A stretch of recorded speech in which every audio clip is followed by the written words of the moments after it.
Ang Toyota RAV4 Hybrid 2025 ay patunay na kayang pagsamahin ang power, practicality, at eco-friendly technology sa isang SUV na swak sa pang-araw-araw na buhay ng mga Pilipino.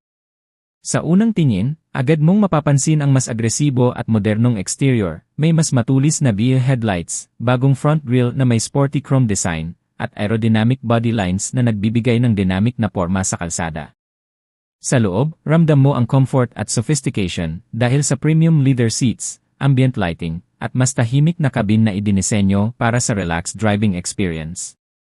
Isa sa mga pinakakahangahangang aspeto ng RAV4 Hybrid 2025 ay ang kombinasyon ng 2.5-liter gasoline engine at electric motor na sabay nagtatrabaho para magbigay ng kapangyarihan at tipid sa gasolina. Sa mga real-world tests, kayang umabot ang fuel efficiency nito hanggang 22-24 km/h, depende sa driving condition. Isang malaking tulong para sa mga pamilya o commuters sa Metro Manila na araw-araw humaharap sa traffic.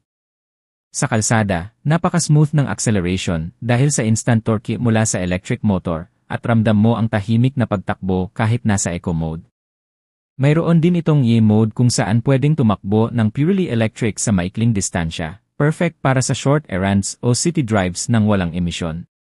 Sa aspeto ng kaligtasan, hindi rin magpapahuli ang Toyota dahil kasama dito ang Toyota Safety Sense 3.0 na may adaptive cruise control, lane tracing assist, pre-collision system, at blind spot monitoring, mga feature na nagbibigay ng kumpiyansa sa bawat biyahe. Isa pang highlight ay ang 8-inch infotainment touchscreen na may wireless Apple CarPlay at Android Auto, kaya't laging connected at entertained ang mga pasahero. Ang cargo space ay maluwag din, sakto para sa mga long trips o family getaways, habang ang dual-zone climate control ay nagbibigay ng personalized comfort sa driver at passengers. Sa kabuuan, ang Toyota RAV4 Hybrid 2025 ay hindi lang tungkol sa tipid.